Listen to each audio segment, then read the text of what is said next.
Hi, good morning. This is my video lesson for Pent ICT and Education course. This is going to be my lesson that I will be presenting to the students. So here it goes. So my topic today is by Golly by Gum. Basically, it's part of the math.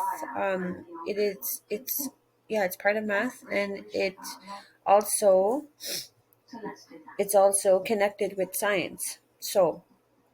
The purpose of this lesson plan. So the purpose here, as you see at the top here, um, is to investigate what happens to the mass of gum as it is chewed. So students will be given a variety of different types of gum, whether it is Excel or bubble gum or Hubba Bubba, etc.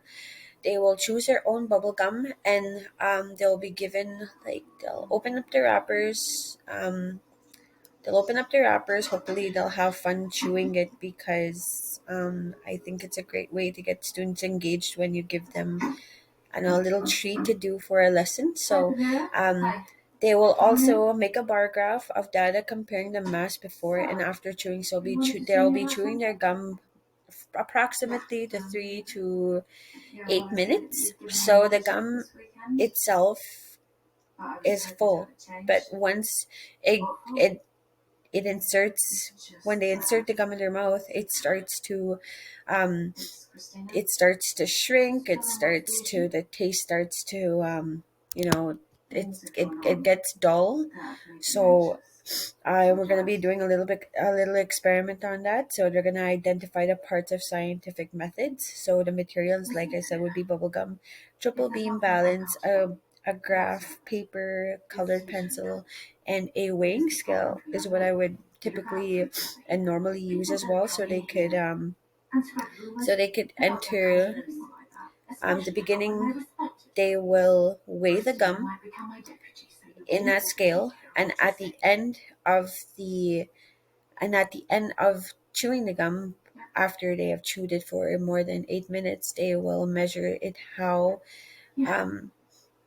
less the grams are and at the beginning, and how much the grams are before they started chewing the gum. So the procedure of this lesson would be, divide groups into 3 or 4 people.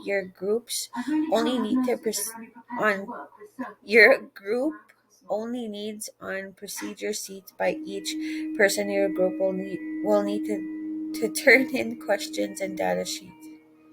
Each person in your group will need one piece of gum. Do not open a gum until you have listened to all the directions. Each person in your group should have the same brand of gum or a different variety. Doesn't really matter. To begin, you will need to find the mass of your gum plus its wrapper and the triple balance beam at your table. You will need a measure. You will need to measure carefully and record your results in the before chewing column on your worksheet. I will show you that shortly. Record the mass results for another students in your group. They should be close to each other. If one mass is way off, please reweigh it. So that's why I said they need a weighing scale. It says, please wait until all the groups are finished weighing their gum plus the wrapper. When prompt, unwrap your gum and begin chewing. Do not mix it with your wrappers. You will need to use the wrapper to weigh your gum in the final step, which is the end of chewing your gum. You will be chewing as quickly as you can for, like I said, 3 to 8 minutes. It doesn't have to be the full 10. Do not drool because you will need all the saliva that you can get while chewing this gum. Um, at the end of 10 minutes, well, 8 minutes, after chewing, the session, rewrap your gum in the wrapper, taking turns, measure carefully, and record your result after the chewing column on your worksheet. Record the mass results for other students in your group. So, calculate the difference between the before chewing mass and the after chewing mass by subtracting. So that's where math comes in.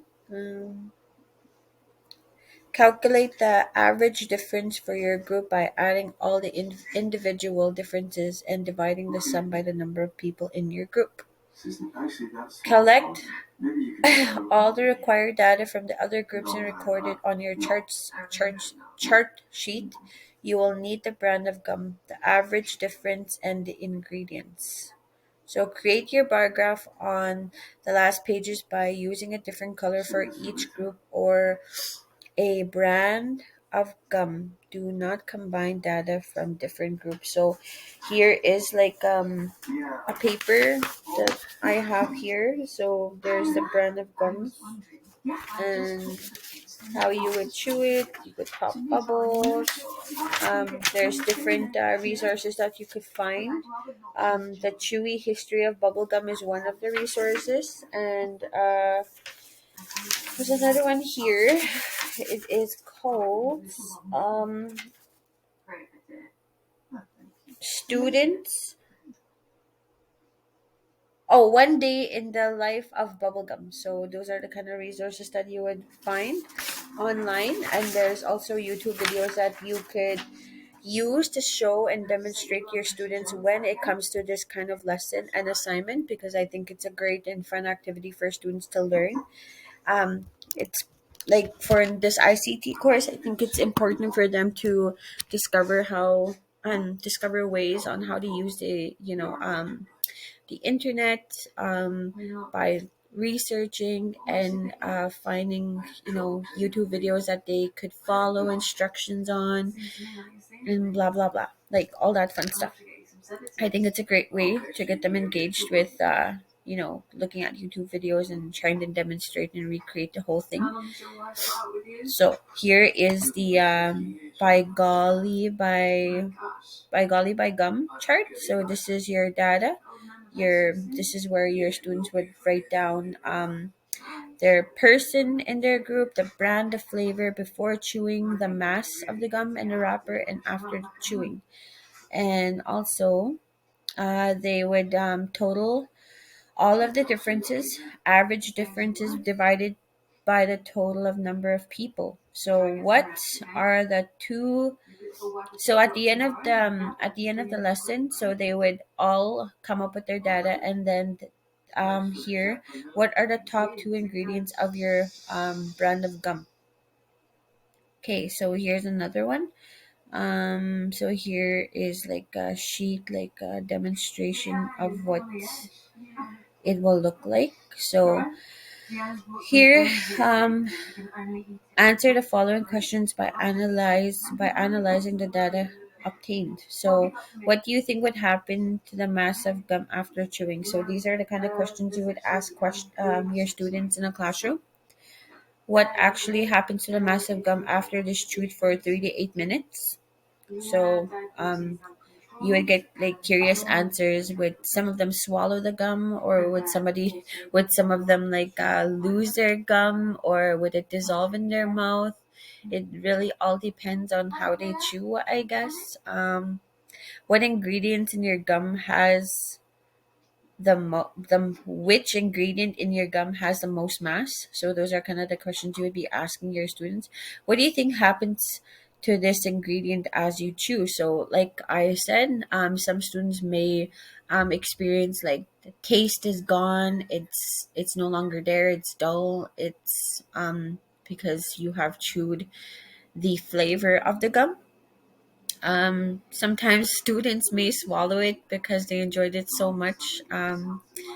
Yeah, so what do you think happens? Wait, oh, sorry, you said that already. How did the brand or flavor of gum affect the amount of mass loss? Which lost the most? Which lost the least? So, what are some of the constants in this lab? What is your hypothesis for this lab? What is dependent variable for this lab? What is the dependent variable for this lab? I think I said that variable for this lab. So independent and dependent. How many trials were there in your group? Do you have other groups? Do that other groups count as trials. What is your conclusion? So at the end of the lesson, they would all, one of their students would go up and write down, which had the most, which, which I want to say, which gum lasted longer, which gum had them like their flavors lasted longer, and which gum dissolved in your mouth. And yeah, so that's kind of what I'll what this lesson is about. Kind of nervous. I'm saying my words mixed up because I don't do this kind of lesson plan, but I'm trying my best here. So, yeah, those are the kind of activity. This is the kind of activity I would do for my class in this lesson. I know I'll get better at it once I, come up with a better um better examples and explaining it better. But right now I'm kind of nervous. So I hope this was a fun lesson. I hope it will be a fun lesson when I teach it in my class for grades 3 to 6, and hopefully I can present it better because it's the first time for me doing this. So it was fun reading over and re-recording myself. So I enjoyed doing this, and I'll have a lot of more ideas and hopefully present